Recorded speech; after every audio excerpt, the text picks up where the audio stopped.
Welcome to AC Today. On August the 19th, our Liberty Church in Baltimore, Maryland hosted the second part of their Human Trafficking Educational Forum. This series was designed to educate others on the prevalence of human trafficking and what can be done to prevent and support survivors. And we're going to continue that journey on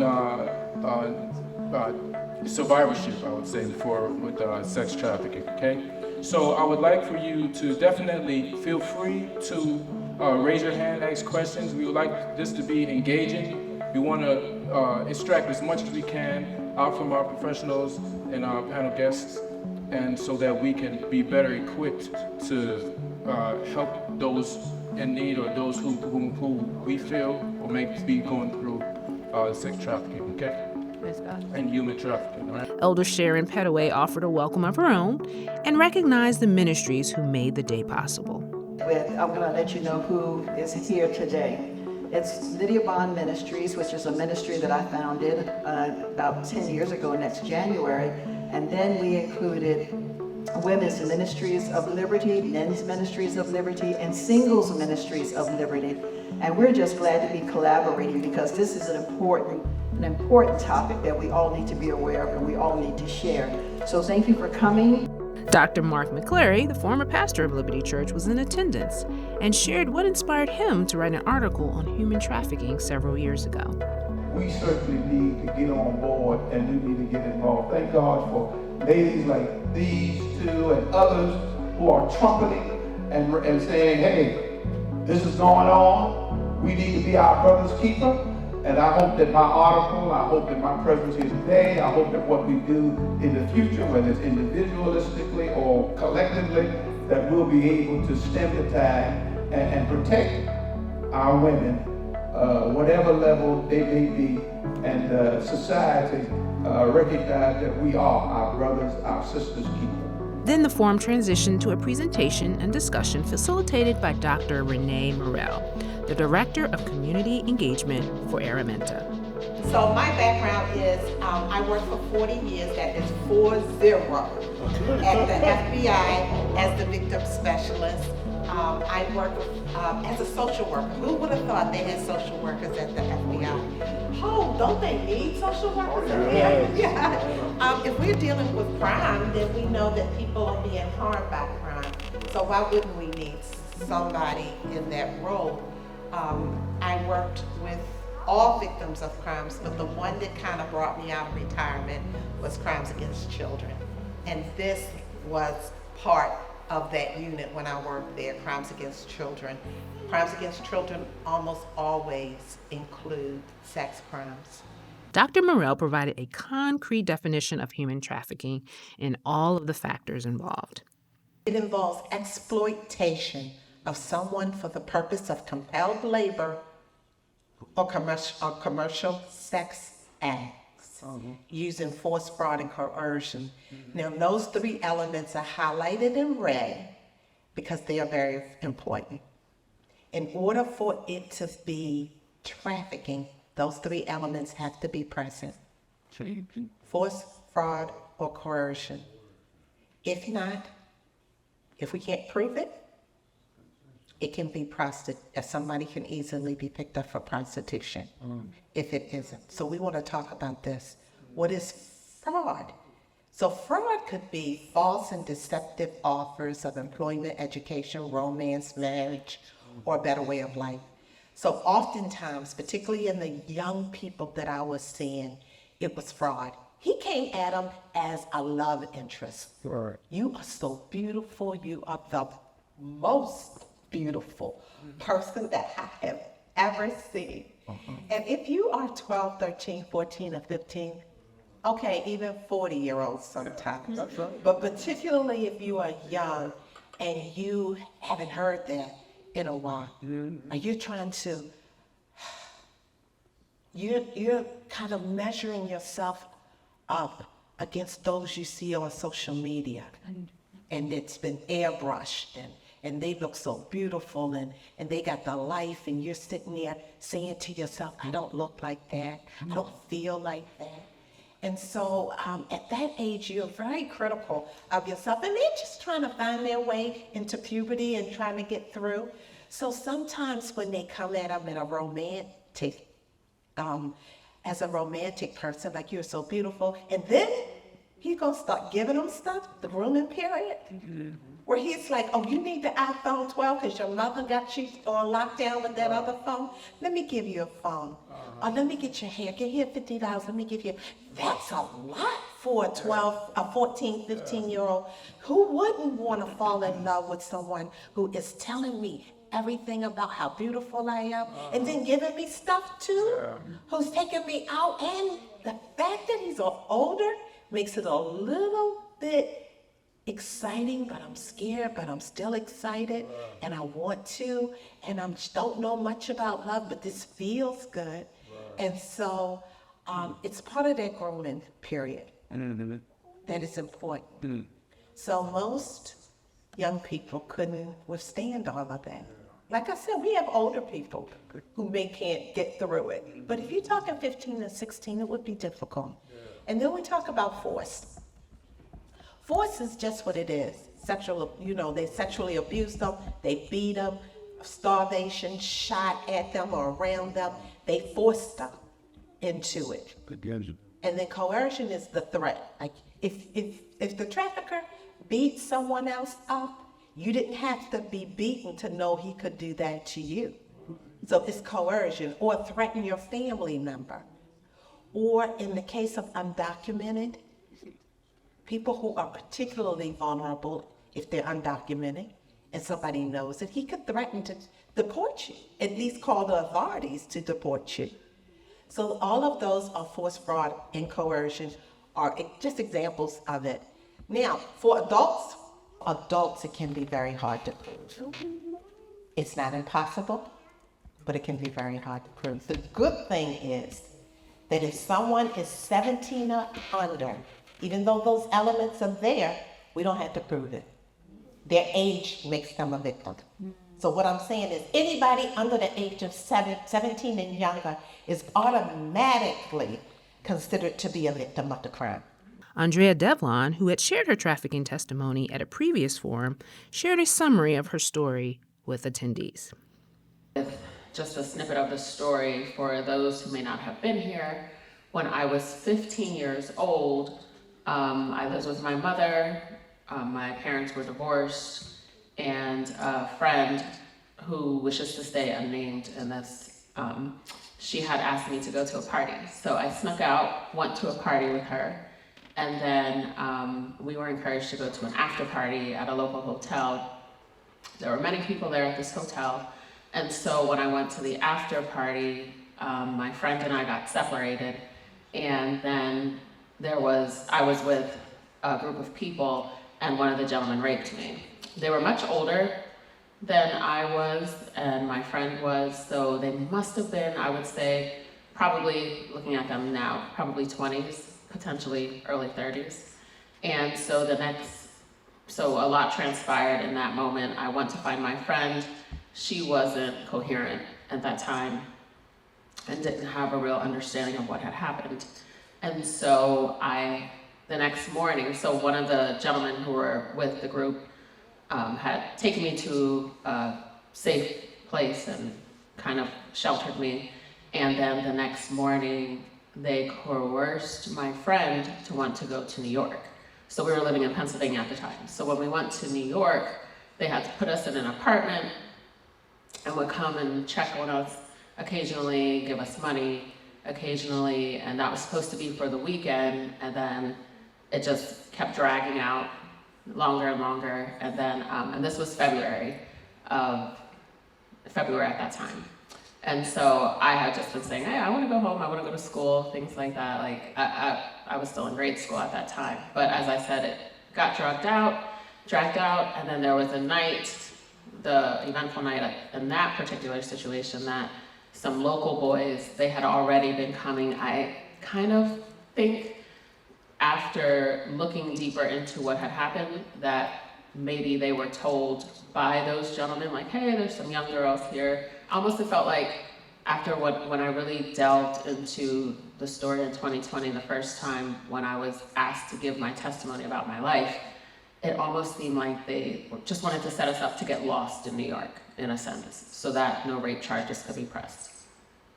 And so some young gentleman had broken into the house. We ended up having to leave that apartment. As we were walking, a young lady said, "Do you guys need help?" So we said yes. At that point, we were taken to a first pimp, and it was just he and that girl living in a basement, and then he then took us to two pimps who at that time separated us, and we were pushed into trafficking from that time frame until about August. So there were a lot of different experiences there, but that's just the basics of what happened and what transpired that pushed me into that experience. She also shared what happened in her life prior to this trafficking experience. What was it like to be 15 in your life at that time, and what were you feeling? What had happened? And as we continued to talk and she continued to walk me through the question, when as a child, my mother was abused by my father. So that was something in the home in my home growing up, I saw physical abuse. I remember hearing my mom fall down the steps. I remember hearing a mirror break and just seeing a glimpse of like her hitting the wall. So there were things of that nature that I saw growing up that I could say helped to create this ideal, these worldviews that It teaches us a little bit. Some of the adverse childhood experiences that we had really set us up for how we see life. Right. Having also been a child of domestic violence, where my parents fought, my father was physically violent to my mom, we begin to normalize sometimes these experiences as if they're normal. So it kind of treats us how men should treat women. And we begin to feel like this is just how so many people that I know had experienced, were victims or child victims of seeing their parents fight or experience violence in the home. Dr. Morell was able to share some stats from a study on adverse childhood experiences that can explain how this impacts someone's susceptibility to be involved in trafficking. The top 10 factors that they used. If you have had physical, sexual, or verbal abuse in the home early, this is between 0 and 17, then you got a point. If there was physical or emotional neglect, there was a point. If there was separation or divorce in your family, you got a point. If a member of your family had mental illness, there was a point. If there were substance abuse in your family, there was a point. A family member who was in prison or witnessed a parent being abused, that was a point. So these were the top 10 indicators. So they said that if you had at least 4 of these, then you had lived through trauma and didn't even know. She also shared some of the dangers associated with online gaming. They gaming. They're on those computers, Xboxes and I don't know all of them, but all of those boxes, they gaming. And so they're talking, because of the internet, they can talk with people all over the world. So that person can be guising themselves as a 15-year-old and for months this is what happened, months trying to tell that young person how to get to the next level, just building a relationship. And then they say, oh, they're 15, so they kind of interested in a little, talking about sex a little bit. Let's go to a chat room. So they tell them to go to a chat room, and they say, well, you show me yours and I'll show you mine. And they show, the child shows a picture, just kind of innocent, scared, but still wanting to see it. And he takes a picture. And then he blackmails that person and saying, I got a picture of you, an appropriate picture of you. And if you don't do more, I'm going to put it on Instagram. I'm going to put it on YouTube. So it's called sextortion. And it's like extortion or blackmailing these young people. Well, the whole time the young person is thinking to themselves, I should have shown them pictures. Oh, I can't go to my parents and tell them because I shouldn't have been there. They gave me the spill about it and I didn't do it. So the young child is not telling them. I have seen young people tormented, asked to do some very bad things, asked to, and it leads them to a point where they may even consider suicidal ideations, or it's just really hard. A bunch of 10-year-olds I had in Annapolis, gated communities, we couldn't get through the door because this is how protected they were. So this is not just happening to those in lower income. These were all 10-year-olds in gated communities. Dr. Morrell offered some counsel to parents on how they should respond when seeing something disturbing on their child's phone. Let me tell you, that phone is taking the phone and really it's saying to the child that it's my fault. You're blaming me for it. Not only that, they will always be able to get a phone. So it is not the way, because now you just kind of confirm the fact that it was me who did this. So I don't think taking the phone, putting them on lockdown, restrictions, watching their every move is the education is going to be the key. Because they will find the phone. They will just sneak and find it. Because that's how much phones mean to these young people these days. They will find the phone, they will get it. We gotta educate them. What I want them to do is to trust that if anything happens, that they're not gonna be punished, but you're gonna hear them. And the next time, and there will be other times when they see inappropriate things, they can come to you.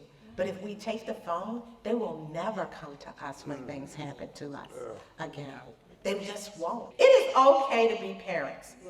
It is okay to stand up and be parents these days. It is okay to say, I bought that phone, I can take that phone. This is the rules. You don't like the rules, you don't want the phone? Guarantee you they're gonna say, I still want the phone, I'm gonna abide by these rules. And so you start checking every now and then. You're going to look at some of the texting that they're doing. It's not that you trust me, it's just that I love you. Andrea shared her initial reaction to what happened to her after being rescued. Because I snuck out of the house, for me, I just said, you made a bad decision. These people were not right in what they did. I didn't feel like I deserved it. Never felt that way. But I felt as if it was, if you do something wrong, you put yourself in a bad situation, bad things are gonna happen, and then you just move on and you deal with those consequences. Andrea was able to explain why there are conflicting thoughts for survivors regarding their captors. One of the biggest contrasts was the pimp that took me, his name was Koala, and the pimp that took my friend, his name was Powerful. And they were 100% different in how they looked. They were 100% different in how they acted. So when I would see my friend come onto the strip, she would have bruises. She would have said, oh, he hit me. And she would say certain things of that nature. And so mine, from what I understood, they had to sleep with you. I remember when mine slept with me, there was something like, I could just tell, like, he couldn't even really, it didn't seem like he enjoyed himself, if that makes sense. And then he never did it again. And he would with the others, but it was not with myself. And then, it almost was like he took a special liking to me before I was making the most money. Okay. And then when, like you said, that situation where I was giving my friend money, and he said, I'm supposed to beat you, and the others didn't like me because I was new, and I was making the most money because I was trying to help my friend to keep her from getting beat. Then I became isolated there, but yet he would be comforting, and they would, oh, Peaches, you look great, or Peaches this, or Peaches that. So I just felt, even though I knew I was in a bad situation and this wasn't right, I was still being treated better than my friend, and I was always competitive. I was competitive in sports in school. So I was number one. So it gave me this false ego. It gave me this pride, in a sense, even being in that type of situation. Dr. Morrell shared a little bit more about what trauma bonding looks like. It's a response to abuse. It occurs when an abused person forms a connection or relationship with the person who abuses them. One particular kind of trauma bonding is the Stockholm syndrome, and that happened a lot when people were held captive, right? And they developed this feeling for the captor. And this happens because, just like a child, you are dependent upon that person for food, and who somebody's taking care of you, and all these other things that's happening. So I don't care what your parents do to you. You see this all the time. A child whose parent can be very abusive and they still love them. They still love them. So it's kind of like that thing. He can be abusive, they can talk to you. It's something about pleasing your parents because they took care, they were responsible for you. They gave you shelter, they gave you all these things. You long to please them. All of these things happen. It's that same kind of bond that can develop between somebody who keeps you captive. And so they develop so common to see that when we recovered a young person, that night when I see them and they are trying to figure out, the FBI has them now, and they're trying to figure out, should I tell the truth or should I lie? Because I don't want to get them in trouble. Because it wasn't so bad all the time. Next, Andrea shared what it was like reintegrating back into life after coming home from this experience. Happened because I don't even remember the bus ride. I don't remember going to the bus. The part I remember is getting to my mother's home, and she wasn't home. I remember us breaking a small window in the back door, going in, and we went right upstairs. From what I think I remember, we went right upstairs to our bunk beds and passed out. The house was amazingly clean, and we found out my mom was away. She went to my brother's wedding out of the country. And so we went to sleep. Someone called the cops on us and said that we broke into this home. Because we had been gone for so many months. And then they picked us up, found out who we were, and then took us to where my father was staying at my grandmother's house. And when he came, I don't remember a lot of conversation, but I know he took us right away to get diagnostic test, lab work, and all that, which was all negative, praise God. And but he was just very, like he had discussed earlier, just watching us and saying, this is what you can do, this is what you can't do. And the room that we were staying in, I had memorized the pimp's number. So I don't know how that transpired, but I ended up talking to him, and that my friend had said, hey, she's talking to this person, she's gonna go back. So my dad went upstairs and ripped the phone out of the wall and yelled at me and said basically, like, what are you thinking? All those things that you had said, what are you doing? You want to go back to that? And all this and that. And I had never divulged what happened, but I know that my friend did. And I didn't even know that until in the recent years that they knew, because in my mind, nobody knew what exactly we were going through and what happened up there. I never told anyone that I was even raped, except for maybe 2 boyfriends when I get back. Terrible. I thought men, because the men who used to pick us up were professionals. And from what I remember some talking about church stuff, so I would consider them pastors and people who were in law enforcement. Information was shared about the impact of something like human trafficking on parents, families, and the survivor. Also, I don't think we do enough to help parents and youth who come back and have to reintegrate into the family. We don't do enough in preparing them. It is no way that we should have allowed her parents not to have some education about all of this. What did she even not knowing what she went through, to say that the child that left is not going to be the child that came back. You know, she has been through a lot. Your whole family has been through a lot. Every sibling has been through a lot. And so we're going to need to have some real counseling by a trauma therapist, complex trauma, who knows a lot about trafficking. Not anything that happens to you, your children, that you don't some kind of way we don't feel responsible for in some way. You just do. But to have, it just was a lot going on there. And we should have had the parents understand what trafficking is so they don't blame her for it. And not to, I've had parents who badger their children about everything that happened. Instead of saying, I'm always here, it's nothing you can do that I would not love you for, when you feel like you're ready to talk about it, or should you never be ready to talk about it, that's okay with me. And then I have to deal with that I don't know everything that happened and that I may not know. I know enough to know that she was harmed when she was out there, and that I'm trying to work through my own stuff and try to figure out how do I do this in a way that's gonna make her healthy. And so we don't give the siblings who are sitting there going like, I hear stuff happening, nobody's talking to me. You know, I got these little brothers and sisters at home who the whole house been turned up because my sister's been gone for months. They don't know, nobody's really telling them what's going on. They're just dealing with it. All kinds of stuff is happening.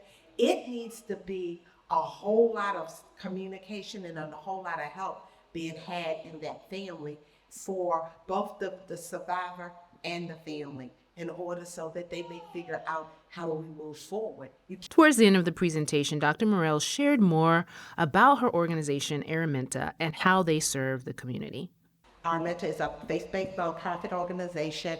We focus on restoration, empowerment, and time. We take the time to walk through this. We have mentoring programs, which Teresa and Ms. Sharon are a part of. They're also on my team who goes out and do presentations about this.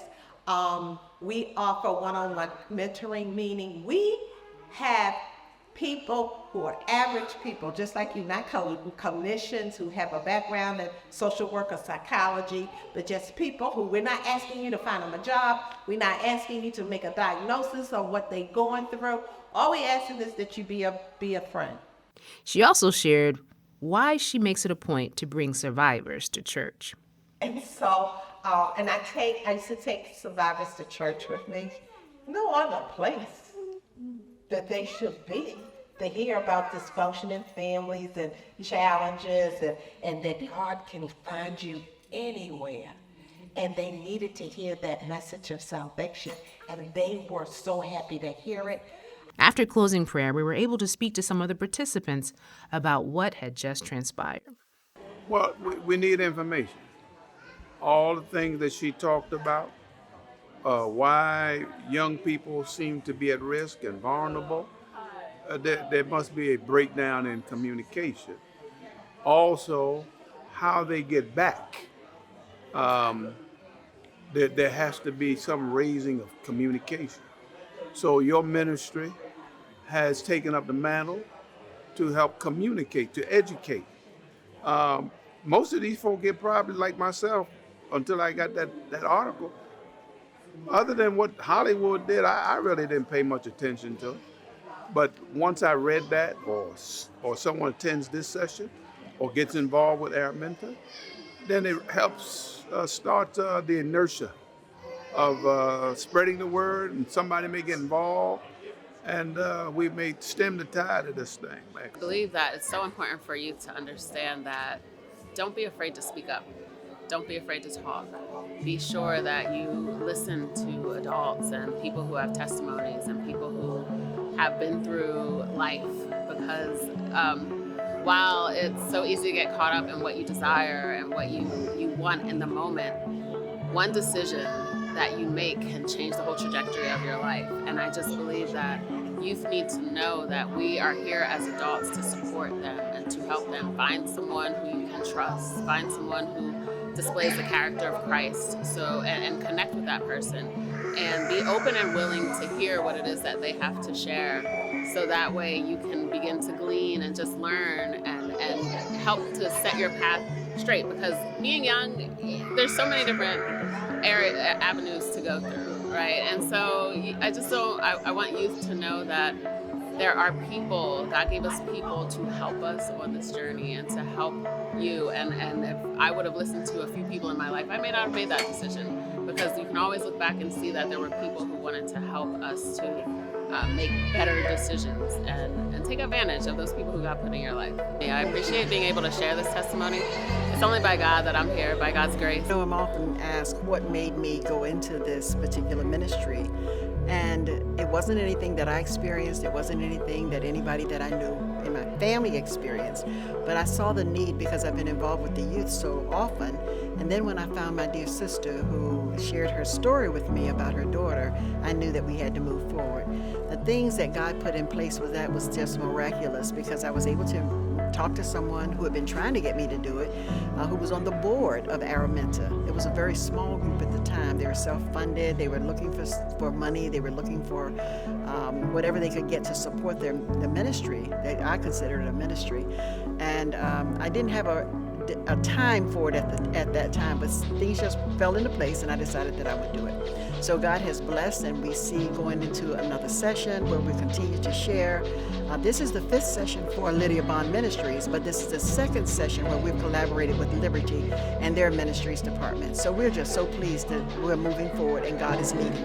What a powerful forum on such a very important topic. We hope that you not only learned something, but that you were inspired to bring awareness to this topic in your church and community. Thanks for watching. Please remember to subscribe to our YouTube channel for more stories like this one. We'll see you next time on AEC Today.